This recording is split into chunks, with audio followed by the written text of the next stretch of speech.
আজকে যদি আপনি কোরআনের পক্ষে না আসেন, আমার নিজের চোখে আমি দেখেছি আল্লামা সাঈদী সাহেবকে যখন রাজাকার বলে গালি দেওয়া হয়েছে, আল্লামা সাঈদী সাহেবকে যখন লুটেরা বানানো হলো, ডাকাত বানানো হলো, আমরা সব আলেম, পাঁচকলি, বড় লম্বা টুপি, গোল টুপি সব মিলে যদি একত্রে আওয়াজ তুলতে পারতাম, জালেমরা সেদিন গালি দিতে পারতো না।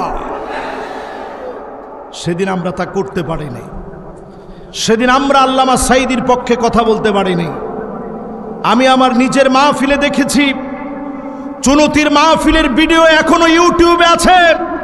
আল্লামা সাঈদীর কথা বলার সঙ্গে সঙ্গে লাখো জনতার হৃদয়ে আগুন ধরে গিয়েছে, সবাই তাকবীর দিয়ে উঠেছে। জালেমের জুলুমের পরোয়া সেই মুহূর্তে মানুষ করে নাই, ঠিক কিনা বলে? এই মাহফিল থেকে বলি, যতজন আমার সামনে বসছেন, এই কথাগুলো যার যার কানের মধ্যে এই মুহূর্তে পৌঁছাচ্ছে, প্রত্যেকে আজ থেকে সিদ্ধান্ত নেন, যেইভাবে ছাত্র আন্দোলনে ছাত্র নেতৃত্ব দিয়েছে, প্রত্যেকটা মানুষ রাজপথে নেমে এসেছে। আজ যদি আমরা সিদ্ধান্ত গ্রহণ করতে পারি কোরআন নিয়ে রাষ্ট্র গঠন করব, অবশ্যই বড় বড় সব আযাব থেকে যিনি হেফাজত করবেন তিনি কে? আফগানিস্তান একটা গরম দেশ, তাদের স্বভাব হচ্ছে রাগী স্বভাব।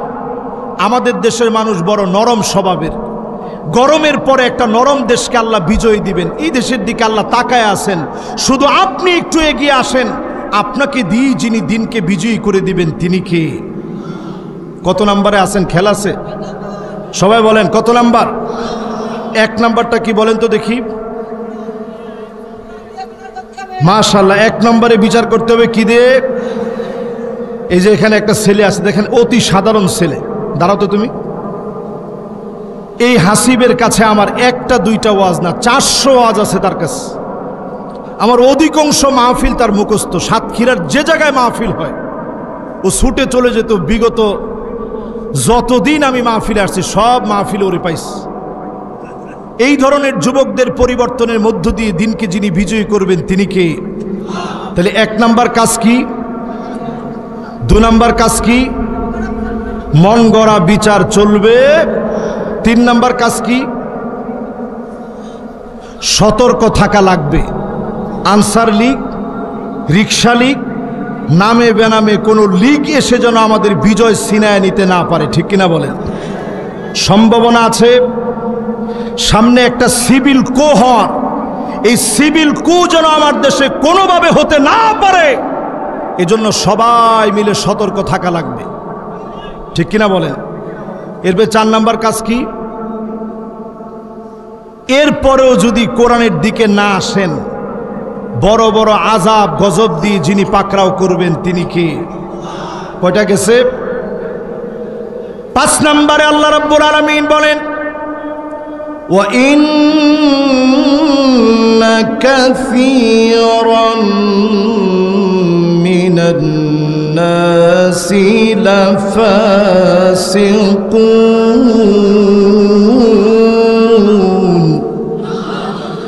আল্লাহ রাব্বুল আলামিন বলেন, নবী, অধিকাংশ মানুষই কোরআনের দিকে আসবে না, এরা হবে ফাসিক। এখনো যদি আপনি কোরআনের দিকে না আসেন, এত বড় বিজয় আসার পরে, এত বড় বিজয় দেওয়ার পরেও কোরআনের দিকে যদি না আসেন, আপনাকে আল্লাহর কোরআন বলছে আপনি ফাসিক। শুধু ফাসিক না, লাফাসিকুন, অবশ্যই ফাসিক। অবশ্যই ফাসিক যদি হতে না চান, আজকেই সিদ্ধান্ত নেন কোরআনের দিকে আসবেন। যিনি বিজয় দান করে দিবেন তিনি কে? আপনাদের কষ্ট হয়ে যাচ্ছে? আমার মনে হয় খুব কষ্ট হয়ে যাচ্ছে। রাত যেহেতু বেশি হয়ে গেছে, অনেকে যাওয়ার চিন্তা করতেছেন। আমি নিজেও, আপনারা আছেন?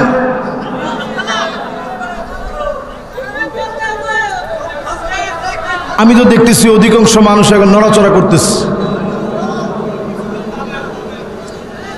কিছু লোক চলে গেলে তো মাহফিলের সৌন্দর্য শেষ। মাহফিলের সৌন্দর্য যদি না থাকে তখন কথা বলে তো আমার কাছে ভালো লাগবে না।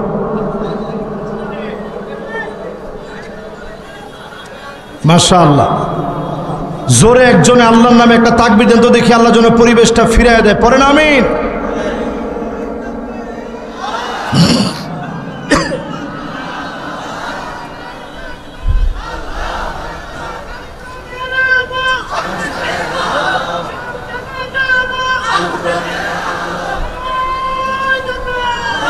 মাশাআল্লাহ মাশাআল্লাহ। আল্লাহ রাব্বুল আলামিন 5 নম্বরে বলেন, নবী সতর্ক হন,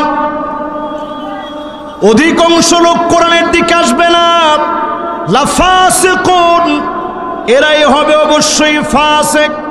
আজকে যদি আপনি কোরআনের দিকে আসেন, আপনাকে দিনকে যিনি বিজয়ী বানায় দিবেন তিনি কে?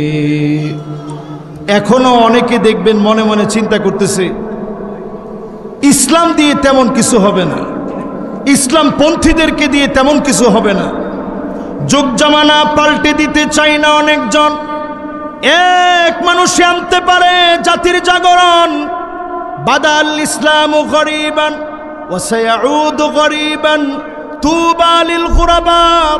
ব্যতিক্রমদেরকে দিয়ে ইসলামের বিজয় এসেছে, আবার ব্যতিক্রমদেরকে দিয়ে যিনি বিজয় দান করে দিবেন তিনি কে? এই বিজয়ের দিকে লক্ষ্য করে দেখেন, মাহফুজ আলম নামে যেই ছেলেটি পিছন থেকে অনেক চেষ্টা করেছে, সাধারণ একটা ছেলে, কেউ ধরতেও পারে নাই তাকে দিয়ে এত বড় কাজ হবে। আল্লাহ পাক ঠিকই বড় একটা কাজ নিয়ে নিলেন। আল্লাহ বুঝাইয়া দিলেন কাকে দিয়ে আল্লাহ কাজ নিবেন। এই মাস্টার প্ল্যান কার? সবাই বলেন কার? এই জন্য আজকে থেকে সিদ্ধান্ত নেন কোরআনের দিকে আসবেন, কোরআনের দিকে থাকবেন।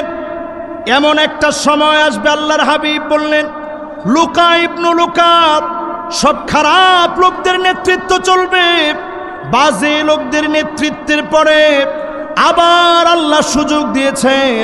আজকে যদি সুযোগকে কাজে লাগাই, এই জমিনে যিনি নিয়ামত দিয়ে ভরপুর করে দিবেন তিনি কে? আমি এই সময়ের সাথে মিলে যায় এমন কয়েকটা হাদিস আপনাদেরকে শোনাই। আল্লাহর নবী, বিশ্ব নবী হাদিসের ভিতরে সতর্ক করে গেলেন। আল্লাহর নবী বললেন এমন সময় আসবে, আল্লাহর নবী বললেন এমন সময় আসবে, হাত্তা ইয়াতাবাহান নাসু ফিল মাসাজিদ, মসজিদে মসজিদে পর্যন্ত মারামারি হবে। আমার দেশে প্রত্যেকটা মসজিদে মসজিদে পর্যন্ত তারা তাদের দলের কমিটি ঢুকায় দিয়েছিল, ঠিক কিনা বলেন? সব দিকে তারা পরিবেশ সাজায় আনছিল, পুলিশ তাদের মতো, র্যাব তাদের মতো, আমাদের সব মেধাবী ভাইদেরকে তারা জেলের মধ্যে ভরে রেখেছিল। তারা মনে করেছিল কোনো দিনের জন্য আল্লাহ রাব্বুল আলামিন জালেমকে ধরবেন না। অবশ্যই জালেমদের সমস্ত চক্রান্তকে যিনি ধূলিসাৎ করে মাজলুমদেরকে যিনি বিজয় দান করেন তিনি কে? 4 কারণে জালেমদের পতন হয়। সবাই বলেন কয় কারণ? আর একটু জোরে বলেন কয় কারণ?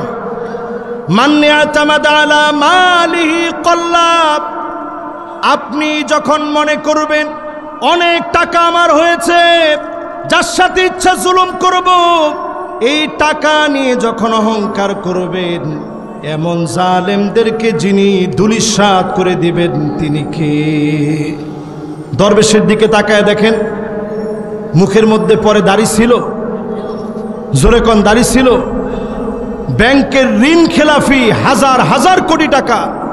আজকে পাওয়া গেছে তথ্য, তার সন্তানদের নামে 8,000 কোটি টাকা দিয়ে লন্ডনে বাড়ি কিনে রাখছে, সব রেডি করে রাখছে, নৌকার মধ্যে উঠছিল পালানোর জন্যে।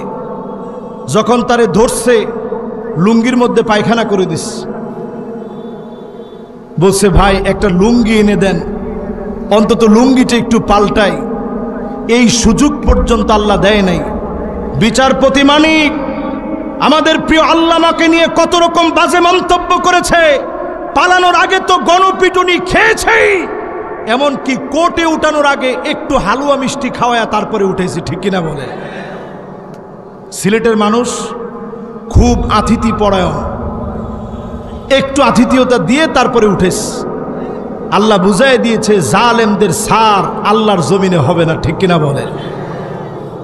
আমরা দেখেছি আমাদের যিনি প্রধানমন্ত্রী ছিলেন, কথা বলার সময় তিনি বলছে আমার পিয়ন 400 কোটি টাকার মালিক। এই যে টাকার অহংকার যারা দেখিয়েছে, টাকা তোমরা নিয়ে যেতে পারো নাই, পালানোর জায়গা জমিনের কোনো জায়গায় তোমাদের হবে না, ঠিক কিনা বলেন? 1 নাম্বার জালেমের পতনের কারণ টাকা দিয়ে অহংকার করে। আমি নিজের চোখে দেখে আসছি কারুনের বাড়ি। এই বছরও গেছিলাম, ঠিক যখন আমার বাংলাদেশে আন্দোলন চলে ওই মুহূর্তে আমার প্রোগ্রাম ছিল মিশরে। 55,000 একর জমি, বিশাল জমির মালিক কারুন। কি পরিমাণ সম্পদ কারুনের ছিল? 55,000 একর জমি। এত পরিমাণ স্বর্ণ অলংকার ছিল, যেই স্বর্ণ অলংকারের যে সমস্ত চাবিগুলা ছিল, ওই চাবি যদি কারো কাঁধে দেওয়া হয়, একদল যুবক তার চাবি বহন করতে পারবে না। জোরে কোন আল্লাহু আকবার। এত সম্পদের মালিক ছিল কারুন। আল্লাহ পাক যখন কারুনকে ধরলেন, সব সম্পদ শেষ হয়ে গেল। মুহূর্তের ভিতরে যিনি কারুনকে ধ্বংস করে দিলেন তিনি কে? জালেমকে 1 নাম্বার টাকার জন্য আল্লাহ ধরেন। আমাদের দেশের সব লুটেরা 300 আওয়ামী লীগের 300 এমপির দিকে তাকায় দেখেন, প্রত্যেকটা পার্লামেন্ট মেম্বার হাজার হাজার কোটি টাকার দুর্নীতি করেছে, ঠিক কিনা বলেন? এখন পালানোর জায়গা নাই। আমাদের দেশ একটা নজির সৃষ্টি করছে, একদিনের 300 জন সব পালায় গেছে, একটাও নাই, সব পালায় গেছে। 1 নাম্বার জালেমদেরকে টাকার জন্য আল্লাহ পাকড়াও করেন। 2 নাম্বার ওয়ামান ইয়াতামাদা আলান নাসি মাল্লাব, কেউ যখন মনে করেন আমার চারপাশে অনেক লোক আছে, সবাই মিলে আমাকে বাঁচাবে, আমার আওয়ামী লীগ, যুবলীগ, ছাত্রলীগ বাঁচাবে, কেউ তখন বাঁচাতে পারে না। আল্লাহ যখন পাকড়াও করেন, ইন্না বাতশা রাব্বিকা লাশাদীদ, যিনি তীর দিলে নিঃশেষ করে দেন তিনি কে? তখন সুযোগ পাইলে তারাও একটু একটু ঢিল মারে। নমরুদ যখন একটা ল্যাংড়া মশা যখন নাক দিয়ে ঢুকছে, নমরুদের যখন নাক দিয়ে ঢুকে যখন সেন্টারিং করা শুরু করছে, নমরুদ চিন্তা করছে বাঁচতে তো হবে, জুতা মারবে কি? পাশের লোকজন জুতা মারা শুরু করছে, নিকট লোকজন জুতা মারা শুরু করছে। যেই লোকগুলো পাশে স্লোগান দিত, সবাই জুতা মেরে নমরুদকে যেভাবে বিতাড়িত করেছে, আজকে আমরা দেখেছি তারাও পালানোর সময় আশেপাশের একজন লোককে খুঁজে পাওয়া যায় না, ঠিক কিনা বলেন? 3 নম্বরে জালেমের পতন হয় কেন? ওমান ইয়াতামাদা আলা আকলিহি দাল্লা, ব্রেন দিয়ে যখন ইসলামের বিরুদ্ধে কাজে লাগাবেন, এই জমিন থেকে আলেমদেরকে যখন আপনি জেলে ভরে নিষিদ্ধ করবেন, তাফসীর মাহফিলে যখন বাধা দিবেন, আলেমদের উপরে যখন অত্যাচার করবেন, পরিষ্কার বুঝে নেবেন জালেমদেরকে চিরই যিনি শেষ করবেন তিনি কে? আমাদের বাংলাদেশে একজন একজন আলেম করে যদি বলি, আল্লামা সাইদি রহমতুল্লাহ আলাই কত বছর জেলে ছিল? সবাই বলেন কত বছর? 13 বছর জেলে ছিল। কত বছর? জসিমউদ্দিন রহমানী 11টা বছর তিনি জেলে ছিলেন। মুফতি আমির হামজা 3 বছর তিনি জেলে ছিলেন। মামুনুল হক সাহেব তিনিও 3 বছর জেলে ছিলেন। অসংখ্য আলেমদেরকে তারা জেলের মধ্যে রেখেছে। আলেমদেরকে জেলে রাখার মধ্য দিয়ে আলেমদের হিম্মত কমাতে পারে নাই। যারাই জেলে গিয়েছে, বাহির হওয়ার পরে বাঘের মতো তারা গর্জন দিয়ে কথা বলেছে, ঠিক কিনা বলে? কি প্রমাণ হলো? আলেমদেরকে যখন আপনি জেলে নিবেন, এর দ্বারা বোঝা যায় ইসলামকে আপনি মেধা দিয়ে ধ্বংস করতে চাচ্ছেন। অচিরেই যিনি আপনাকে ধ্বংস করবেন, অচিরেই যিনি নিশ্চিহ্ন করবেন তিনি কে? এই ডিবি হারুন, যার নেতৃত্বে আলেমদের বিভিন্ন বাজে ছবি, আলেমদেরকে অল্প স্বল্প কাপড় সহ আলেমদেরকে টাঙ্গিয়ে রাখানো হয়েছে, ঝুলিয়ে রাখা হয়েছে, 11 ঘন্টা পর্যন্ত হাতের ভিতরে বেড়ি লাগা ঝুলায় রাখা হয়েছে, আলেমদের খারাপ খারাপ ছবি উঠানো হয়েছে। আল্লাহ পাক ঠিকই তাকে উলঙ্গ করে ছেড়ে দিয়েছে, ঠিক কিনা বলেন? 3 নাম্বার শেষ। এবার কয় নাম্বার? 4 নাম্বারে ওমান ইয়াতামাদা আলা সুলতানিহি যাল্লা। কেউ যদি মনে করে চেয়ারটা জীবনে একবার পেয়েছি, এই চেয়ার কোনো দিনের জন্য হাতছাড়া হবে না, চেয়ার একবার পেয়েছি, এই চেয়ার জীবনে কোনো দিন যাবে না, এমন জালেমদের কাছ থেকে টেনে হিসড়ে যিনি ক্ষমতা নিয়ে নেবেন তিনি কি? আচ্ছা, যেই 4টা বললাম, বিগত 16টা বছরে টাকা নিয়ে অহংকার, তাদের নিজস্ব লোকজন নিয়ে অহংকার, ইসলামের বিরুদ্ধে ষড়যন্ত্র, ক্ষমতা পাওয়ার পরে কোনোদিন আর ক্ষমতা ছাড়তে হবে এই চিন্তা যাদের ভিতরে ছিল না, তাদের পতন হবে। এই 4টাই তাদের মধ্যে আছে না নাই? সবাই বলেন আছে না নাই? আমার আপনার জায়গা কোন জায়গায়? ওমান ইয়াতামাদা আলাল্লাহি, যেই লোকটা আল্লাহর উপরে নির্ভর করবে, ফালা কল্লা ওয়ালা মাল্লা ওয়ালা দল্লা ওয়ালা জাল্লা, যেই লোকটা আল্লাহর উপরে ভরসা করবে তার কোনো ভয় থাকবে না, দুশ্চিন্তা থাকবে না, পেরেশান হতে হবে না। অবশ্যই যিনি বিজয়ী বানায় দিবেন তিনি কে? এবার আসুন প্রিয় ভাইরা আমার, বলছিলাম এই সময়ে আমাদের করণীয় হবে 8টা করণীয়। 5টা বলছি, বাকি আছে 3টা। এই 3টা শুনবো, এরপরে মনোযোগ সহকারে কাজ করার নিয়ত নিয়ে বাড়ির দিকে যাব ইনশাল্লাহ। পড়েন, আল্লাহ রাব্বুল আলামিন 6 নম্বরে বলেন, আফা হুকমাল জাহিলিয়াতি ইয়াবগুন।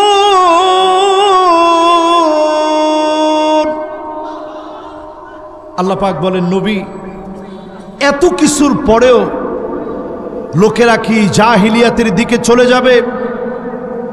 যেই বিচার জাহিলিয়াতের বিচার, ওই বিচার অন্ধকার রাতের বিচারের নাম জাহিলিয়াতের বিচার নয়।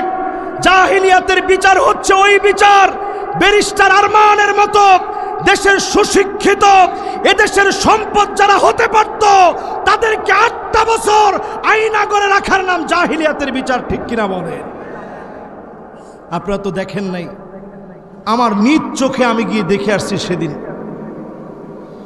ওনার 2টা চোখ কাঁদতে কাঁদতে ছানি পড়ে গেছে, 2টা চোখের ভিতরে ছানি পড়ে গেছে, চোখের মধ্যে অপারেশন হয়েছে। গিয়ে যেদিন আমরা প্রশ্ন করছি কেমন ছিলেন, বলছে 2টা হাত রাত্রিবেলায় পিছনের দিকে বেঁধে রাখত, দিনের বেলায় আবার 2টা হাত সামনের দিকে বেঁধে রাখত, চোখটা বাঁধা অবস্থায় 8টা বছর কাটায় দিতে হয়েছে। আপনি চিন্তা করেন বাসার কি অবস্থা। যখনই কোনো কলিং বেলে যখন টিপ দেওয়া হতো, উনার মায়ের মনটা কেমন ছটফট করে উঠত। এই তো মনে হয় আমার আরমান চলে এসেছে, এই তো মনে হয় আমার অ্যাডভোকেট আরমান আসছে। সন্তানদের মনে এই তো মনে হয় আমার বাপ আসছে, স্ত্রীর কাছে মনে হতো এই তো মনে হয় আমার স্বামী চলে আসছে। একদিন 2 দিন না, 8টা বছর জুলুম চালানো হয়েছে। এদেশের শ্রেষ্ঠ একজন ব্রিগেডিয়ার জেনারেল, ব্রিগেডিয়ার আমান আজমি, তাকে পর্যন্ত সমস্ত সুবিধা থেকে বঞ্চিত করে 8 বছর আয়না করে রাখা হয়েছে। জালেমদের পতন নিশ্চিত জানার পরেও তাদের উপরে জুলুম করা হয়েছে। ঠিক কিনা বলেন? আজকে সময় আসছে এই কথাগুলা বলার। প্রিয় ভাইয়েরা আমার, আজকের এই মাহফিল থেকে পরিষ্কার ব্রিগেডিয়ার আমান আজমির কণ্ঠে কণ্ঠ মিলিয়ে বলতে চাই, আমার জাতীয় সঙ্গীত রবীন্দ্রনাথের সঙ্গীত আমার জাতীয় সঙ্গীত হিসাবে চলতে পারে না। ঠিক কিনা বলেন? আরো জোরে আওয়াজ করে বলেন, চলতে পারে না। ঠিক কিনা বলেন? আজকে তারা নতুন করে উদিচি দিয়ে আমাদেরকে ভয় দেখায়। এটা নতুন করে উদিচি লীগ হিসেবে আবির্ভাব হয়েছে। তারা বলতেছে 1 লক্ষ কণ্ঠে জাতীয় সঙ্গীত গাওয়া হবে। যেই জাতীয় সঙ্গীতের ভিতরে আমার দেশের নাম নাই, যেই জাতীয় সঙ্গীতের ভিতরে আমার দেশের সার্বভৌমত্ব নাই, যেই জাতীয় সঙ্গীতের ভিতরে বাংলাদেশের জাতীয়তা ফুটে নাই, যেই জাতীয় সঙ্গীতের ভিতরে আমার কোনো বীর শ্রেষ্ঠের নাম নাই, আমার কোনো মুক্তিযুদ্ধের চেতনার নাম নাই, ওই জাতীয় সঙ্গীত আমার জাতীয় সঙ্গীত হতে পারে না। ঠিক কিনা বলেন? আপনারা তো অনেকে রবীন্দ্রনাথ সম্পর্কে জানেন না। এই রবি ঠাকুর সে সব সময় বাঙালিদেরকে ছোট করে কথা বলছে। বাঙালি মোরা ভদ্র অতি পোষমানায় প্রাণ, বোতাম আটা জামার নিচে শান্তিতে শয়ান। সব সময় বাঙালিদেরকে ছোট করে কথা বলছে। যেই স্যার সলিমুল্লাহর জায়গায় ঢাকা বিশ্ববিদ্যালয়, সেই সলিমুল্লাহর জায়গায় ঢাকা বিশ্ববিদ্যালয় যেখানে আছে, স্যার সলিমুল্লাহর জায়গায় মুসলমানদের জায়গায় ইউনিভার্সিটি হবে, এই রবি ঠাকুর সবচেয়ে বিরোধিতা করেছে। এরপরেও সলিমুল্লাহর নাম ঢাকা বিশ্ববিদ্যালয়ে না হয় না, রবীন্দ্রনাথের বন্দনা করা হয়, রবীন্দ্রনাথের নাম না হয়, রবীন্দ্রনাথের বন্দনায় একটা শ্রেণী ব্যস্ত ছিল। এখন থেকে সেই সুযোগ আর দেওয়া হবে না, ঠিক কিনা বলে? প্রিয় ভাইরা আমার, আমরা যেহেতু দেশটাকে স্বাধীন করেছি নতুন করে, সবাই মিলে দায়িত্ব নিয়ে, পুরো জাতির জাতীয় বিবেক যারা, সবাই মিলে যদি আমরা দায়িত্ব নিই, পুরো জাতি থেকে যদি একটা সঙ্গীত আসে, যেই সঙ্গীতের মধ্যে কোনো মিউজিক থাকবে না, যেই সঙ্গীতের ভিতরে অনইসলামিক শিরিক মিশ্রিত একটা শব্দ থাকবে না, পুরো জাতি মিলে, জাতির কান্ডারি মিলে, উপদেষ্টা মণ্ডলী মিলে, সবাই মিলে যদি সিদ্ধান্ত নিয়ে জাতীয় সঙ্গীতের শব্দগুলো চয়ন করা হয়, এটা হবে আমার জাতীয় সঙ্গীত, যেখানে আমার বাংলাদেশের নাম থাকবে, ঠিক কিনা বলেন? প্রিয় ভাইরা আমার, বলছিলাম বিচার চলবে কোরআন দিয়ে। খেয়াল আছে আপনাদের? জাহিলিয়াতের বিচারের দিকে আর আমরা যাব। এরপরে আল্লাহ রাব্বুল আলামিন 7 নম্বরে বলেন, ওয়ামান আহসানু মিনাল্লাহি হুকমা। আল্লাহ বলেন, এই কোরআনের চাইতে সুন্দর আর কোনো হুকুম হতে পারে না। জোরে কোন আল্লাহু আকবার, আর একটু জোরে কোন আল্লাহু আকবার। এই কোরআনের চাইতে সুন্দর আর কোনো হুকুম হতে, সবচেয়ে সুন্দর কিসের হুকুম? কোরআনের হুকুম। সবাই বলেন কিসের হুকুম? 8 নম্বরে আল্লাহ রাব্বুল আলামিন বলেন, লিকাউমি ইউকিনুন।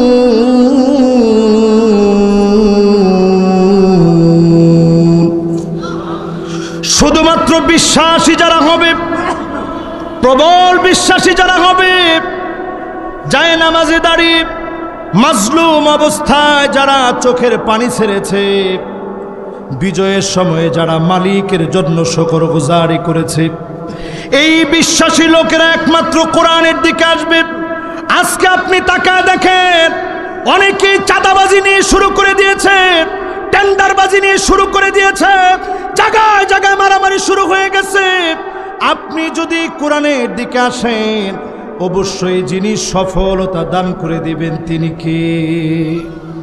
এবার আসুন, রবিউল আউয়াল মাস, নবীজির মহব্বত যাদের হৃদয়ে আছে, কয়েকটা কথা এই রবিউল আউয়ালকে কেন্দ্র করে বলে যাই। আমার শেষ কথা, যারা মনোযোগ নিয়ে শুনছেন, এই শেষ কথার সময় আমরা একটা লোক উঠবো না, নবীজির মহব্বতে একবারে শেষ হৃদয়ের আবেগ ভালোবাসা নিয়ে এই কথাগুলো শুনব। এতক্ষণ আমি স্বাধীনতার পরের, যেহেতু আজকে মাহফিল, আমি আমার মনের বুঝটুকুন সূরা মায়েদার 49 আর 50 নং আয়াত থেকে বোঝানোর চেষ্টা করলাম। এখন আসেন, নবীজির যেহেতু রবিউল আউয়াল মাস, এ মাসের করণীয় কি একটু যেন আমরা বাড়িতে নিয়ে যাই, ইনশাল্লাহ। পড়েন, আল্লাহ নবী, বিশ্ব নবী, এই পৃথিবীতে নবীজি আসলেন, জীবনে কোনোদিন আমার মতো গুনাহগারকে দেখেন নাই, আমার মতো নালায়েক নাফরমানকে নবীজি দেখেন নাই। কিন্তু আল্লাহর নবী ঠিকই আমার জন্য অপেক্ষায় থাকবেন। কোন জায়গা অপেক্ষায় থাকবেন? পুলসিরাত পার হতে গিয়ে মানুষ কেটে কেটে পড়ে যাবে, হাত কেটে পড়ে যাবে, পা কেটে পড়ে যাবে, মানুষ দ্বিখণ্ডিত হয়ে যাবে।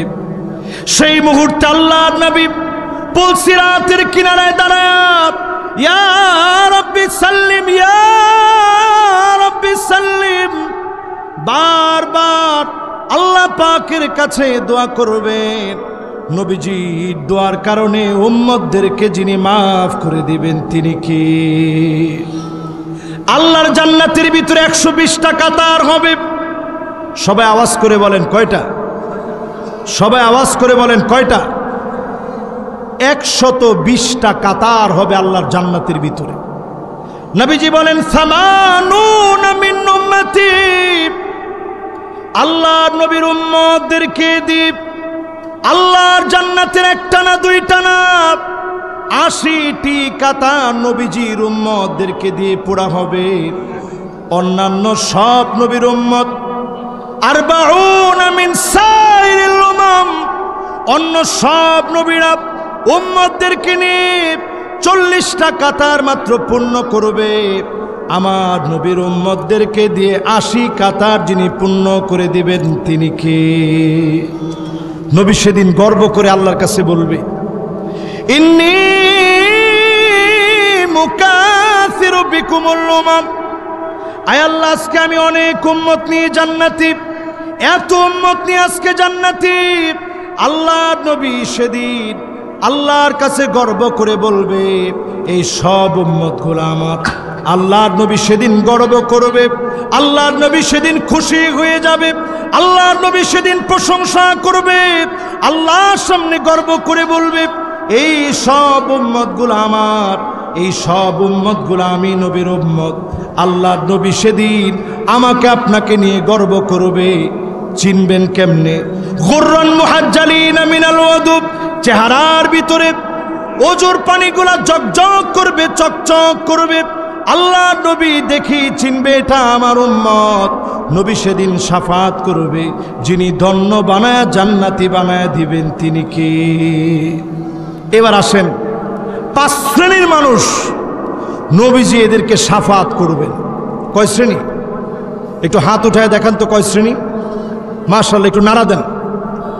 কষ্ট হয়ে গেছে আপনাদের? একটু নাড়া দেন জোরে। কয় শ্রেণী? এবার হাতটা নামান, এটা মুখস্থ করে নিয়ে যাবেন। 1 নম্বরে নবীজি শাফাত করবে না জালেমদেরকে। জোরে বলেন কাদেরকে? আরো জোরে কাদেরকে? যারা মানুষের নামে অন্যায়ভাবে হয়রানি করেছে, যারা দিনের পর দিন লুণ্ঠন করেছে, দিনের পর দিন নিরপরাধ মানুষকে যারা অত্যাচার করেছে, এই জালেমদেরকে সেদিন নবীজি শাফাত করবে। 2 নাম্বার নবীজি শাফাত করবে না মুশরিকদেরকে। জোরে বলেন কাদেরকে? আরো জোরে কাদেরকে? আজকে আপনারা নিশ্চয়ই দেখেছেন ভণ্ড দেওয়ানবাগী বাবে রহমত নামে বাবে গজব দীর্ঘদিন এই আওয়ামী সরকারের আশকারায় যেই বাবে রহমতকে তারা বিশাল আকারে ফুলায় ফাপায় রেখেছিল, আজকে ভেঙে টুকরা টুকরা করে জমিনের সাথে মিশায় দিছে। ঠিক কিনা বলেন? এই পেটওয়ালা দুনিয়ার জীবনের সবচেয়ে ভণ্ড, আল্লাহর ব্যাপারে মিথ্যা কথা বলা, রসুলের ব্যাপারে মিথ্যা কথা বলা, ফাতেমা রাদিয়াল্লাহু তাআলা আনহার ব্যাপারে মিথ্যা কথা বলা, এই জালেম পীর তার কবর টবর সব মিশায়া দেওয়া যেই প্ল্যান আজকে করা হয়েছে, অনেকটাই আজকে বাস্তবায়ন হয়ে গেছে। জোরে কোন আল্লাহু আকবার। প্রিয় ভাইরা আমার, এরকম মুশরিকদেরকে সেদিন নবীজি শাফাত করবেন। 3 নাম্বার আল্লাহর নবী শাফাত করবে না কুল্লু খালিন মারিক, নিরপরাধ মানুষকে যারা অপরাধী সাজাইছে। এরকম লোক আছে না নাই? 70-80 রাকাত আবার তাহাজ্জুদ পড়ে, 70-80 রাকাত তাহাজ্জুদ পড়ে। আমাদের আমিরে জামাত কোনোদিন কি বলছে যে আমি 70-80 রাকাত পড়ি? আরে কথা কয় না, কোনোদিন বলছে? আপনি ওনার মুখ দিয়ে স্বীকার করাইতে পারবেন যে 2 রাকাত তাহাজ্জুদ পড়ি? ওনার আদর্শে মানুষ চুলের গোড়া থেকে নিয়ে পায়ের তালু পর্যন্ত দেখে মানুষ আদর্শ শিখবে। ওনার বলা দরকার না আমি 70-80 রাকাত তাহাজ্জুদ পড়ি। ঠিক কিনা বলেন? কিন্তু ওরা প্রচার করছে আমি 70-80 রাকাত তাহাজ্জুদ পড়ি। এরকম 70-80 রাকাত তাহাজ্জুদ পড়া ব্যক্তি যারা উঠেই যায় নামাজ খুঁজে, নিরপরাধ মানুষকে যদি তুমি অপরাধী সাজায় দাও, যেই লোক ঘরের ভিতরে ঘুমাতে পারে নাই তাকে যদি মামলা দাও, কবরে চলে গেছে তারপরেও মামলা বন্ধ হয় নাই, এই রকম জালেমদেরকে নবীজি শাফাত করবে না। ঠিক কিনা বলেন? আল্লাহর নবী শাফাত করবে না বেদাতি ব্যক্তিকে। বেদাতি এখন আমাদের সমাজে আছে না নাই? তাহলে নবীজি শাফাত করবে না জালেমকে, নবীজি শাফাত করবে না মুশরিককে, নবীজি শাফাত করবে না যারা নিরপরাধ মানুষকে দোষী বানায় দেয়, নবীজি শাফাত করবে না যারা বেদাত করবে তাদেরকে। 5 নম্বরে নবীজি শাফাত করবে না যেই লোক শাফাতকে অস্বীকার করবে, এই রকম লোককেও নবীজি শাফাত করবে। কয়টা গেছে ভাই? দেখি 5টা কার কার মুখস্থ আছে। 1 নম্বর, 1 নম্বর, মাশাআল্লাহ জোরে বলেন। 1 নম্বর, 2 নম্বর, মাশাআল্লাহ। লিল্লাহে তাকবীর, লিল্লাহে তাকবীর। আল কোরআনের আলো, নারায়ে তাকবীর। মাশাআল্লাহ আপনাদের সুন্দর মনোযোগ আছে। 1 নম্বর, 2 নম্বর, 3 নম্বর। নিরপরাধকে যারা অপরাধী সাজাইছে, একদিন ঘুমের থেকে উঠে জায়নামাজ খুঁজতে লাভ হবে না। এবার 4 নম্বর, বেদাতিকে নবীজি শাফাত করবে না। 5 নম্বর, যে নবীজি শাফাত চায় না এমন লোককে নবীজি শাফাত করবে। এবার আসুন আল্লাহর নবী কাকে খুঁজে খুঁজে শাফাত করবে। আকসারুহুম আলাইয়া সালাত, অধিক পরিমাণে যে দরুদ শরীফ পড়বে। আজকে জুমাবার চলে গেছে, অধিক পরিমাণে যারা দরুদ শরীফ পড়লেন সাল্লাল্লাহু আলাইহি ওয়াসাল্লাম, মন থেকে যারা দরুদ পড়লেন, মহব্বত নিয়ে যারা দরুদ পড়লেন সাল্লাল্লাহু আলাইহি ওয়াসাল্লাম, অন্তত এতটুকু পর্যন্ত পড়লেন। অথবা আল্লাহুম্মা সাল্লি আলা মুহাম্মদ ওয়া আলা আলি মুহাম্মদ কামা সাল্লাইতা আলা ইব্রাহিম ওয়া আলা আলি ইব্রাহিম ইন্নাকা হামিদুম মাজিদ। আল্লাহুম্মা বারিক আলা মুহাম্মদ ওয়া আলা আলি মুহাম্মদ কামা বারাকতা আলা ইব্রাহিম وعلى آل إبراهيم إنك حميد مجيد। এরকম দরুদ শরীফ যারা পড়বেন আল্লাহর নবী খুঁজে খুঁজে তাদেরকে শাফাত করবে। জোরে কোন আল্লাহু আকবার। 2 নম্বর আমল আজকের এই মাহফিল থেকে নিয়ে যাব। 2 নম্বর আমল হলো আল্লাহর নবী বিশ্ব নবী আমাদেরকে হাদিসের ভিতরে শিখায় গেলেন, যতজন আজকের মাহফিলে বসলেন আজান শোনার পরে আপনি দোয়া পড়বেন। আমার সঙ্গে পড়েন, আল্লাহুম্মা রব্বা হাযিহি দাওয়াতিত তাম্মাহ ওয়াস সালাতিল কাইমাহ আতি মুহাম্মাদানিল ওয়াসিলাহ ওয়াল ফাদিলাহ وابعثه مقاما محمودا الذي وعدته إنك لا تخلف الميعاد। এই পর্যন্ত যারা যারা পড়বেন নবীজি বলছেন ওয়াজাবাত লাহু শাফাআতি, তার জন্য আমি নবীজির শাফাত ওয়াজিব হয়ে যাবে। জোরে কোন আল্লাহু আকবার। এই আমলটা করতে রাজি আছেন ইনশাআল্লাহ? কয় নাম্বার গেছে? 2 নাম্বার। সবাই কোন কয় নাম্বার? 1 নাম্বার বেশি বেশি দরুদ শরীফ, 2 নাম্বার আজানের পরে সবাই ইনশাআল্লাহ এই দোয়াটা পড়বেন, ওই সময় কেউ কথা বলবেন না। 3 নাম্বারে যতজন এই মাহফিল শুনলেন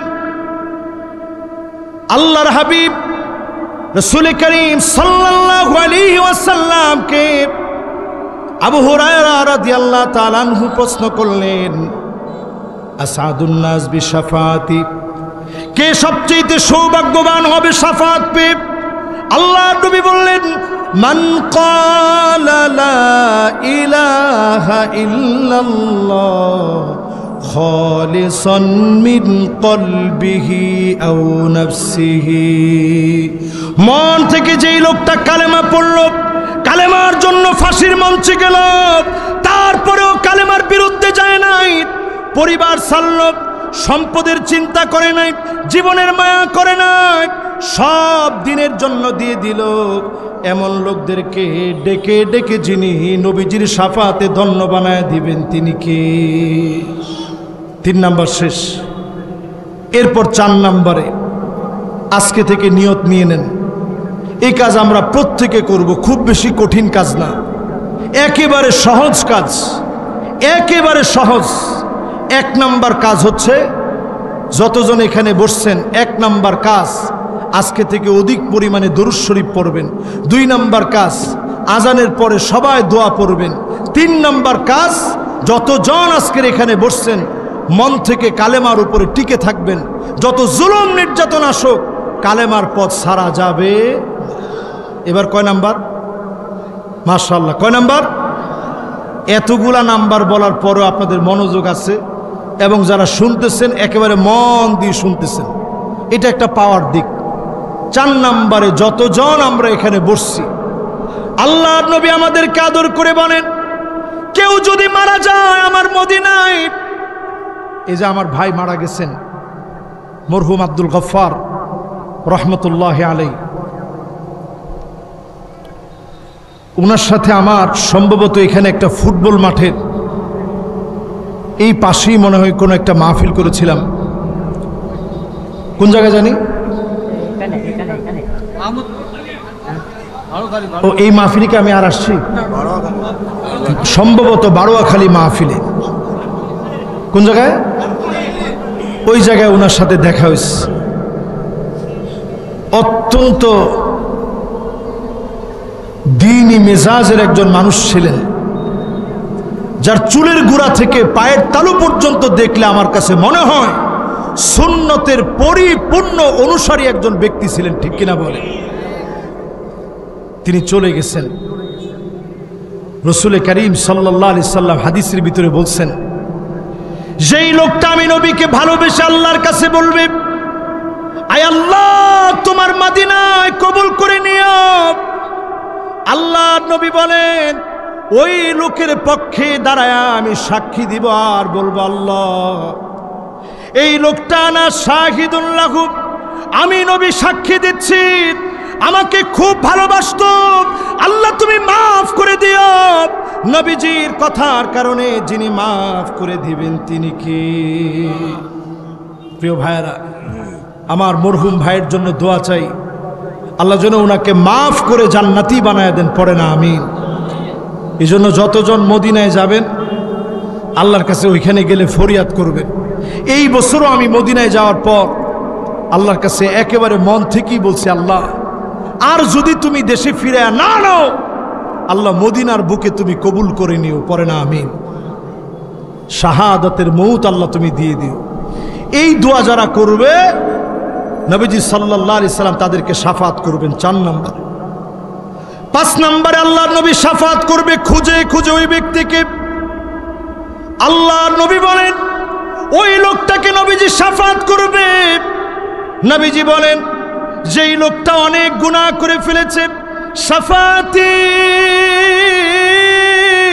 লিআলিল কাবাইর মিন উম্মতি, উম্মতের ভিতরে অনেক গুনাহ করে ফেলেছে, উম্মতের ভিতরে অনেক অন্যায় করে ফেলেছে, এমন লোককে নবীজি শাফাত করবে, যিনি ডেকে ডেকে মাফ করে জান্নাতি বানায় দিবেন, তিনি কে?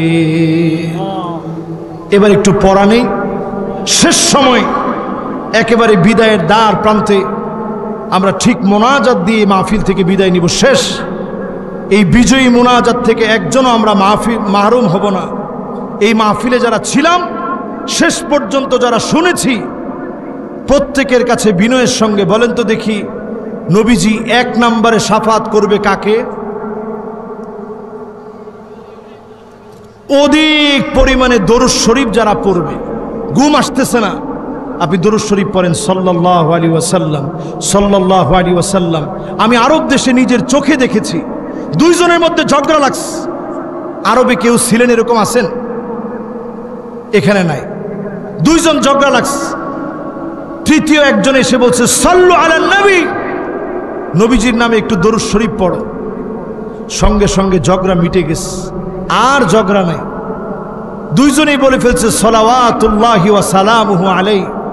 আমাদের দেশে দরুদ শরীফের অধিক প্রচলন দরকার। বেশি কথা না বলে অন্তত আপনি এতটুকুন তো আমরা বলতে পারি সাল্লাল্লাহু আলাইহি ওয়াসাল্লাম। বলেন তো দেখি সবাই, আরো জোরে বলেন তো দেখি সবাই। নবীজিরে কি আপনারা স্বপ্নে দেখতে চান? ওরে আল্লাহ তাও তো বলে না, স্বপ্নে দেখতে চান? মান রাআনি ফিল মানাম ফাকাদ রাআনি ফিল ইয়াকযা। আল্লাহর নবী বলেন, কেউ যদি আমার স্বপ্ন দেখে কেমন যেন আমি নবীকে বাস্তবে দেখলাম। আল্লাহর নবীকে যদি আপনি স্বপ্ন দেখেন, বাস্তবে নবীজিকে দেখলেন, ফাইন্না শাইতান লা ইয়াতামাসসালু বি ওয়া ফি রিওয়ায়াতিন উখরা ফাইন্না শাইতান লা ইয়াতাশাব্বাহু বি। শয়তান আমার আকার ধারণ করতে পারে না। আল্লাহর নবীকে দেখার জন্য প্রতিদিন দরুদ শরীফ পড়তে পড়তে ঘুমায় যান। স্বপ্ন যুগে নবীজিকে যিনি দেখায় দিবেন তিনি কি? রাজি আছেন ইনশাআল্লাহ? তাহলে 1 নাম্বার আমল কি? অধিক পরিমাণ দরুদ শরীফ। জোরে কোন 1 নাম্বার আমল কি? 2 নাম্বার আমল কি? আজান শোনার পরে দোয়া পড়া। 3 নাম্বার আমল কি? কালেমার উপর অটল থাকা। লিল্লাহে তাকবীর। একজনও যদি না পারতেন আমার মনটা দুর্বল হয়ে যেত যে কারো মনোযোগ নেই। এবার বলেন 3 নাম্বারটা কি? জুলুম নির্যাতন যা শোক কালেমার পথ থেকে 1 চুল নড়া যাবে। আমাদের যারা শহীদ হয়ে গেছে, মীর কাশেম আলী আলাইহির রহমা, কাশেম আলী ভাইয়ের একটা ভিডিও ভাইরাল হয়েছে, আপনারা ভিডিওটা দেখবেন। শহীদ হওয়ার কিছুদিন পূর্বের সাক্ষাৎকারে যখন ওনার পরিবার গেছেন, তিনি স্পষ্ট বলেছেন, ইউরিদুনা লিইউতফিউ নূরাল্লাহি বিআফওয়াহিহিম ওয়াল্লাহু মুতিম্মু নূরিহি ওয়ালাউ কারিহাল কাফিরুন। কাফেররা চায় ফু দিয়ে আল্লাহর নূরকে নিভায়ে দিবে, তারা পারবে না, বরং আল্লাহর নূর জ্বলে উঠবে। ঠিক কিনা বলেন? উনি সামান্য বিচলিত হন নাই, একজনও মোটেও বিচলিত হন নাই। প্রত্যেকে স্বাভাবিকভাবে খেয়েছেন, ঘুমিয়েছেন, বীর দর্পে ওই শাহাদাতের মঞ্চের দিকে গিয়েছেন, ফাঁসির মঞ্চের দিকে হেঁটে হেঁটে গিয়েছেন, একজনও ভয় করে নাই। এজন্যই এই নির্ভীক সৈনিকদের মধ্য দিয়ে জালেমদের যিনি পতন দিয়েছেন তিনি কে? এজন্য কালেমার উপরে টিকে থাকবো। রাজি আছি ইনশাআল্লাহ? এবার বলেন 4 নাম্বারটা কি? মাশাআল্লাহ। 4 নাম্বারে হচ্ছে যারা মদিনায় মারা যাবে, আল্লাহর কাছে তামান্না করবে, আল্লাহ মদিনায় কবুল করে নিও, নবীজি তাদেরকে শাফাত করবেন। 5 নাম্বারে গুনাহ করেছেন, এই গুনাহগারদেরকে নবীজি শাফাত করবে। কেমনে শাফাত করবে? হাদিসটা শুনুন। আল্লাহ নবী, বিশ্ব নবী সেদিন মাথা নিচের দিকে দিয়ে রাখবেন। আল্লাহ পাক বলবেন, ইরফা রাসাক, নবী মাথাটা আপনি উঠান, সাল তুতাব, আপনি মাথা উঠান, যা মনে চায় আমার কাছে চান। ইশফা তুশাফা, যাকে মনে চায় শাফাত করেন। সেদিন শুধু নবীজি যখন আল্লাহর কাছে বলবে, আল্লাহ আমার এই উম্মতদের জন্য বড় মায়া, অনেক কষ্ট করেছি, আঘাত খেয়েছি, উম্মতগুলার জন্য বড় মায়া, আল্লাহ আপনি উম্মতগুলারে মাফ করে দেন। আল্লাহ নবী সেদিন যখন আমার আপনার জন্য ক্ষমা চাবেন, যিনি মাফ করে জান্নাতি বানায় দিবেন তিনি কে? সে নবীর মনে আজকে থেকে আর কষ্ট দিন না। এই রবিউল আউয়াল থেকে সিদ্ধান্ত নেন। এই জমিনে অনেকেই আমরা বলি 95% মুসলমান, 95% মুসলমানের ভিতরে এখনো যদি 90% লোক নামাজ না পড়ে, এই জমিনে দিন কায়েম সম্ভব না। ঠিক কিনা বলেন? সবাই তো ঠিক বলেন নাই, ঠিক কিনা বলেন? আজকে থেকে সিদ্ধান্ত নেন, নামাজে আপনি নেতৃত্ব দিবেন প্রথম কাতারে। আজকে থেকে আপনি নিয়ত করেন, আপনি আপনার ভাইটাকে বুকে টেনে নেবেন মহব্বত দিয়ে। আপনি জালেমের বিরুদ্ধে যেভাবে প্রতিবাদ করেছেন, আর যেন জালেম কোনোদিন ঘুরে দাঁড়াতে না পারে।